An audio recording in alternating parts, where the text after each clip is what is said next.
Shri P Abdul Hameed, അങ്ങേക്ക് 8 minute. Shri, ഞാൻ ഈ ധനാഭ്യർത്ഥനകളെ എതിർക്കുകയാണ്. സർ, സാമ്പത്തിക മാനേജ്മെൻറ്റിന് കടമെടുപ്പ് മാത്രമാണ് പരിഹാരമെന്ന കാഴ്ചപ്പാട് നമുക്ക് മാറേണ്ടതുണ്ട്. പ്രത്യേകിച്ചും കേന്ദ്ര സർക്കാർ നമ്മുടെ സംസ്ഥാനത്തോട് കാണിക്കുന്ന പ്രതികൂല സമീപനം നമുക്കറിയാവുന്നതാണ്.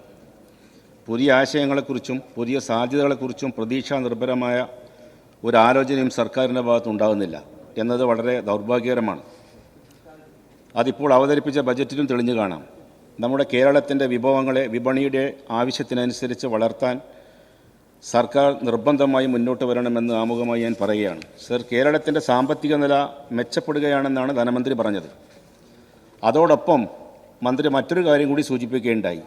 പ്രതിപക്ഷം കേരളത്തിൽ സാമ്പത്തിക പ്രതിസന്ധിയാണെന്ന് പറഞ്ഞ് നമ്മുടെ നാടിനെ അവഹേളിക്കരുതെന്ന് അദ്ദേഹം കൂടി കൂട്ടിച്ചേർക്കുകയുണ്ടായി.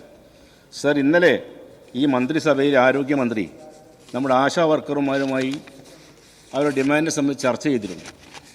ആ സന്ദർഭത്തിൽ സാമ്പത്തിക പ്രതിസന്ധി കാരണം ഹോണറേറിയം വർദ്ധിപ്പിക്കാൻ യാതൊരു നിർവാഹവുമില്ല എന്ന് മന്ത്രി അവരോട് പറയുകയുണ്ടായി.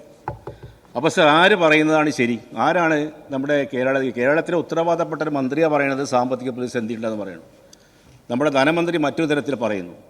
പ്രതിപക്ഷം ഇങ്ങനെ പറഞ്ഞുകൊണ്ട് അവഹേളിക്കരുത് എന്ന് ധനമന്ത്രി പറയുന്നു. അത് ആര് പറയുന്നതാണ് ശരിയെന്ന് നിങ്ങൾ തീരുമാനിച്ചാൽ മതി. അതുമായി ബന്ധപ്പെട്ട് പറയാനുള്ളത് സർ, ജലജീവൻ മിഷൻ പദ്ധതി എല്ലാ ഗ്രാമീണ വീടുകളിലും പ്രതിദിനം 50 ലിറ്റർ ശുദ്ധജലം എത്തിക്കുമെന്ന് പ്രഖ്യാപനത്തോടു കൂടിയാണ് കേന്ദ്ര സംസ്ഥാന സർക്കാരുകളുടെ സംയുക്ത സംരംഭമായി നമ്മുടെ ഈ ജലജീവൻ പദ്ധതി ആരംഭിച്ചത്. സർ, എന്താണ് ഇന്ന് ഈ പദ്ധതിയുടെ സ്ഥിതി? റോഡ് മുഴുവൻ കീറിപ്പൊളിച്ച് കിടക്കുകയാണ്. കാൽനടക്കാർക്ക് പോലും സഞ്ചരിക്കാൻ സാധിക്കാത്ത അവസ്ഥ. സർ, വിദ്യാലയത്തിൽ കുട്ടികൾക്ക് പോകണമെങ്കിൽ സ്കൂൾ ബസ് പോലും റോഡിലേക്ക് പോകുന്നില്ല. പരീക്ഷ എഴുതാനൊക്കെ കിലോമീറ്റർ നടന്നാണ് കുട്ടികൾ പോകുന്നത്. സർ, ഈ കഴിഞ്ഞ ഒരു 1.5 മാസം മുമ്പ് നമ്മുടെ CPMൻ്റെ ഏരിയ ലോക്കൽ കമ്മിറ്റികളുടെ കാൽനട ജാഥയുണ്ടായിരുന്നു. അത് ഹൈവേ ജാഥയാണ് ഇപ്രാവശ്യം നടത്തിയത്. പഞ്ചായത്തിലേക്ക് ഇറങ്ങി ചെല്ലാൻ സാധിച്ചിട്ടില്ല. ജനങ്ങളുടെ പ്രതിഷേധം അത്രത്തോളമാണ്. അപ്പോൾ ഞങ്ങളെ സംബന്ധിച്ചിടത്തോളം, MLA-മാരെ സംബന്ധിച്ചിടത്തോളം ഇപ്പോൾ മണ്ഡലത്തിൽ പോകണമെങ്കിൽ പർദ്ദയിട്ട് പോകണം, ആളറിയാതിരിക്കാൻ. അത്രത്തോളം പ്രതിഷേധമാണ് ജനങ്ങളിൽ നിന്ന് വന്നുകൊണ്ടിരിക്കുന്നത്. സർ, കരാറുകാർക്ക് നൽകാനുള്ള 4500 കോടി രൂപയാണ്. കരാറുകാർക്ക് നൽകാനുള്ളത് 4500 കോടി രൂപയാണ്. സർ, അവർ ഇവിടെ ഈ സെക്രട്ടേറിയറ്റ് മുമ്പിൽ സമരത്തിന് വന്നിരിക്കുകയാണ്. സർ, ഈ കുടിശ്ശിക തീർത്തു കൊടുക്കാതെ ഒരു കാരണവശാലും അവർ ഈ പ്രവർത്തനം നടത്തൂലെന്നാണ് പറയണത്. സർ, ഈ ജലജീവൻ മിഷനൊന്ന് ജീവൻ വെപ്പിക്കാനും വേണ്ടിയിട്ട് അടിയന്തര നടപടി സ്വീകരിക്കണം. തദ്ദേശ സ്വയംഭരണ സ്ഥാപനങ്ങൾ റോഡ് വിട്ടുകൊടുത്തു, അതിലെല്ലാ സൗകര്യങ്ങളൊക്കെ ഒരുക്കി കൊടുത്ത് ഇപ്പോൾ റോട്ടിൽ കൂടി ഇറങ്ങി നടക്കാൻ പറ്റാത്തൊരു സാഹചര്യം നിലനിൽക്കുകയാണ്. അപ്പോൾ അടിയന്തരമായി നമ്മുടെ മന്ത്രി ഈ വിഷയത്തിൽ ഇടപെട്ട് യുദ്ധകാലാടിസ്ഥാനത്തിൽ തീരുമാനം ഉണ്ടാവണം. എല്ലാ വീടുകളിലും ശുദ്ധജലം 102 വില്ലേജുകൾ തുടങ്ങി വെച്ച പരിപാടിയാണ്. സർ, എന്താണിത് വഴിക്ക് വെച്ച് നിൽക്കാൻ കാരണം? സംസ്ഥാന ഗവൺമെൻറ് 2ാം ഘട്ടത്തിൽ കൊടുക്കേണ്ട പണം കൊടുത്തില്ല. അപ്പോൾ കേന്ദ്രം പൈസ കൊടുത്തില്ല. അതോടുകൂടി അത് സ്തംഭനാവസ്ഥയിലായി. സമയബന്ധിതമായി പൂർത്തീകരിക്കേണ്ട ഒരു പദ്ധതി വേണ്ടത്ര അപകടമായി അതിനെ സംബന്ധിച്ചിട്ട് ചെയ്യാത്തതിൻ്റെ ദുരന്തമാണ് ഇപ്പോൾ നമ്മൾ അനുഭവിക്കുന്നത്. ഈ വിഷയത്തിൽ മന്ത്രിയുടെ അടിയന്തര ശ്രദ്ധയുണ്ടാവണമെന്നാണ് എനിക്ക് ആവശ്യപ്പെടാനുള്ളത്. സർ, എൻ്റെ മണ്ഡലം ഒരു തീരദേശ മണ്ഡലമാണ്. തീരദേശ പഞ്ചായത്തായ വള്ളിക്കുന്ന് ഉൾപ്പെടെ 3 പഞ്ചായത്തുകളിലേക്ക് വേണ്ടി രൂപകൽപ്പന ചെയ്ത MCVT പദ്ധതി പാതി വഴിയിലെത്തി നിൽക്കുകയാണ്. ചേലേമ്പ്ര പഞ്ചായത്തിൽ 50% മാത്രമേ പൈപ്പ് ലൈൻ സ്ഥാപിച്ചിട്ടുള്ളൂ. കാക്കഞ്ചേരി കിൻഫ പാർക്കിലേക്കുള്ള പമ്പിംഗ് മെയിൻ നിർമ്മാണവും ഇഴഞ്ഞു നീങ്ങുകയാണ്.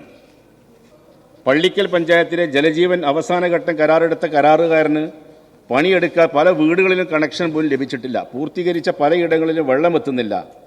എത്തിയ സ്ഥലങ്ങളിലാവട്ടെ പൊട്ടലും ചീറ്റലുമാണ്. റോഡുകളൊക്കെ പൈപ്പ് പൊട്ടി വെള്ളം പാഴാകുന്ന അവസ്ഥയാണ്. 2 ദേശീയപാതകളെ ബന്ധിപ്പിക്കുന്ന പ്രധാന പാതയാണ് കൊട്ടപ്പുറം കാക്കഞ്ചേരി റോഡ്. ഈ റോഡിലൂടെ പദ്ധതിയുടെ ഭാഗമായി സ്ഥാപിച്ച പൈപ്പ് ലൈനിൽ ഓരോ 100 മീറ്ററിലും പൊട്ടൽ തുടർക്കഥയാവുന്നു. പ്രവൃത്തിയുടെ ക്വാളിറ്റി പരിശോധിക്കാൻ പോലും ആളില്ലാത്ത അവസ്ഥയാണ്. പെരുവള്ളൂർ ജലജീവൻ പദ്ധതി ഒച്ചിൻ്റെ വേഗതയിലാണ് നടക്കുന്നത്. മണ്ഡലത്തിലെ റോഡുകൾ നന്നാക്കുന്നതിന് വേണ്ടത്ര ഫണ്ട് JJM പദ്ധതിയിൽ ലഭിച്ചിട്ടില്ല. ഇതിന് മണ്ഡലത്തിനാകെ 50 കോടി രൂപയുടെ പ്രത്യേക പാക്കേജ് പ്രഖ്യാപിക്കണമെന്ന് ഞാൻ മന്ത്രിയോട് ആവശ്യപ്പെടുകയാണ്. സർ, മണ്ഡലത്തിൻ്റെ പ്രധാന ജലസ്രോതസ്സാണ് കടലുണ്ടിപ്പുഴയും പുല്ലിപ്പുഴയും. 2 പുഴയിലും മണ്ണും ചെളിയും നിറഞ്ഞ് ഒഴുക്ക് തടസ്സപ്പെട്ടിട്ടുണ്ട്. കടലുണ്ടിപ്പുഴയും കടലും ചേരുന്ന കടലുണ്ടിക്കട വഴിമുഖത്ത് മണ്ണും ചെളിയും മണലും അടഞ്ഞ് ഒഴുക്ക് തടസ്സപ്പെട്ടിട്ട് ഏകദേശം 7 വർഷം കഴിഞ്ഞു. ഇത് നീക്കം ചെയ്യുന്നതുമായി ബന്ധപ്പെട്ട കാര്യം കത്തിലൂടെയും ഈ സഭയുടെ ശ്രദ്ധയിലും പലതവണ കൊണ്ടുവന്നതാണ്. പക്ഷേ യാതൊരു നടപടിയും ഉണ്ടായിട്ടില്ല. സർ, കൂടാതെ കടലുണ്ടിപ്പുഴയിലെ വള്ളിക്കുന്ന്, തേഞ്ഞിപ്പലം, മൂന്നിയൂർ എന്നീ പഞ്ചായത്തുകളിലെ കർഷകരുടെ പ്രധാന ആശ്രയമാണ് കടലുണ്ടിപ്പുഴ. എന്നാൽ പുഴയിലേക്ക് ഉപ്പുവെള്ളം കയറുന്നതിനാൽ കൃഷിയും കുടിവെള്ളവും ഭീഷണി നേരിടുകയാണ്. കർഷകർക്കേറെ ആശ്രയമായ കടലുണ്ടിപ്പുഴ കുറുകെ ആലുംകടവ് റെഗുലേറ്റർ പദ്ധതിയുടെ DPR സമർപ്പിച്ചിട്ട് വർഷം 2 കഴിഞ്ഞു. പദ്ധതിയുടെ ഭരണാനുമതി ഇതുവരെ ലഭിച്ചിട്ടില്ല. കൂടാതെ കാലപ്പഴക്കമുള്ള മണ്ണട്ടാമ്പാറ അണക്കെട്ടിന് ലീക്കുണ്ട്. ഇത് പുനർനിർമ്മിക്കുന്നതിൻ്റെ സാധ്യതാ പഠനം നടത്തുന്നതിനുള്ള നടപടി വേണം. 50 വർഷത്തിലേറെ പഴക്കമുള്ള അണക്കെട്ടാണ് ഇപ്പോൾ അപകടാവസ്ഥയിലിരിക്കുന്നത്. സർ, പൊതുവിതരണ സംവിധാനം കാര്യക്ഷമമാക്കാൻ സംസ്ഥാനത്തെ 3872 റേഷൻ കടകൾ പൂട്ടാൻ റേഷൻ വ്യാപാരികളുടെ വേതന പരിഷ്കരണം അടക്കമുള്ള പ്രശ്നങ്ങൾ പഠിക്കാൻ നിയോഗിച്ച സമിതി നിർദ്ദേശം നൽകിയതായി അറിയാൻ കഴിഞ്ഞു. ഡയറക്റ്റ് പേയ്മെൻറ്റ് സിസ്റ്റം നടപ്പിലാക്കി സംസ്ഥാനത്തെ പൊതുവിതരണ രംഗത്തെ തകർക്കാൻ ശ്രമിക്കുന്ന കേന്ദ്ര സർക്കാരിൻ്റെ നയങ്ങൾക്ക് കൂട്ടുപിടിക്കുന്നതാവും ഈ നടപടി. ആയതിനാൽ നഷ്ടത്തിൽ പ്രവർത്തിക്കുന്ന റേഷൻ കടകളെ പൂട്ടുന്നതിന് പകരം അവയെ ലാഭകരമാക്കി തുടർന്നു കൊണ്ടുപോകുവാൻ കഴിയുന്ന നയങ്ങൾ രൂപീകരിക്കാൻ കഴിയണം. റേഷൻ വ്യാപാരികളുടെ വേതന പരിഷ്കരണവുമായി ബന്ധപ്പെട്ട പാക്കേജിലെ വ്യവസ്ഥകൾ പുനഃപരിശോധിക്കാമെന്ന് 2018 ഉറപ്പ് നൽകിയെങ്കിലും നാളിതുവരെ അത് നടപ്പിലാക്കാൻ സാധിച്ചിട്ടില്ല. അവരുടെ കമ്മീഷൻ തുക കൃത്യമായി വിതരണം ചെയ്യുന്നില്ല. ഈ മാസത്തെ കമ്മീഷൻ 15-ന് മുമ്പേ വിതരണം ചെയ്യുമെന്ന് ഉറപ്പ് നൽകിയെങ്കിലും ഇതുവരെ അത് നൽകുവാൻ സാധിച്ചിട്ടില്ല. ക്രമക്കേടുകളുടെ പേരിൽ അനാവശ്യ കേസുകൾ ഉണ്ടാക്കി വ്യാപാരികളെ ആത്മഹത്യയിലേക്ക് തള്ളിവിടുകയാണ്. കരാറുകാർക്ക് നൽകുവാനുള്ള കുടിശ്ശിക നൽകുവാൻ സാധിക്കാത്തതിനാൽ മിക്ക റേഷൻ കടകളും സാധനങ്ങളില്ല. ഇതിനെല്ലാം അടിയന്തര പരിഹാരമുണ്ടാവണം. സർ, സാമ്പത്തിക പ്രതിസന്ധിയുടെ പേരിൽ ന്യൂനപക്ഷ വിദ്യാർത്ഥികളുടെ സ്കോളർഷിപ്പുകൾ വെട്ടിക്കുറക്കുന്നത് ശരിയല്ല. സാമ്പത്തിക വർഷം തീരാൻ 2 മാസം മാത്രം ശേഷിക്കെ ന്യൂനപക്ഷ ക്ഷേമ വകുപ്പിൻ്റെ പദ്ധതി ചെലവ് വെറും 3% താഴെയാണ്. വെട്ടിക്കുറച്ച ന്യൂനപക്ഷ സ്കോളർഷിപ്പുകൾ അടിയന്തരമായി പുനഃസ്ഥാപിക്കണം. ന്യൂനപക്ഷ വിഭാഗത്തിലുള്ള വിദ്യാർത്ഥികൾക്ക് യഥാസമയം ഹോസ്റ്റൽ ഫീസ് പോലും നടക്കാൻ സാധിക്കാത്തതിനാൽ പഠനത്തിൽ നിന്നുള്ള കൊഴിഞ്ഞുപോക്ക് വർദ്ധിക്കുകയാണ്. മൈനോറിറ്റി വിഭാഗത്തിൽപ്പെട്ട പാരാമെഡിക്കൽ സ്ഥാപനങ്ങൾ, നഴ്സിംഗ് കോളേജുകൾ അടക്കമുള്ള സ്ഥാപനങ്ങൾ മൈനോറിറ്റി സ്റ്റാറ്റസിനായി അപേക്ഷ നൽകുമ്പോൾ അനാവശ്യമായ കാലതാമസം നേരിടുകയാണ്. മുമ്പ് കേന്ദ്ര സർക്കാർ നേരിട്ട് നൽകിയിരുന്ന മൈനോറിറ്റി സ്റ്റാറ്റസ് നിലവിൽ സംസ്ഥാന സർക്കാരിൻ്റെ ശുപാർശയുടെ അടിസ്ഥാനത്തിൽ മാത്രമേ കേന്ദ്രം നൽകുകയുള്ളൂ. എന്നാൽ ഇവിടെ ശുപാർശ നൽകുവാൻ കാലതാമസം നേരിടുകയാണ്.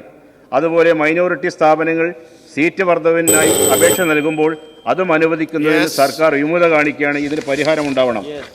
സർ, അവസാനമായി ചേലേമ്പ്ര പഞ്ചായത്തിലെ കഴിഞ്ഞ ആഴ്ചയിൽ 10-ലേറെ കന്നുകാലികൾ പേ വിഷബാധയേറ്റ് മരണപ്പെട്ടു.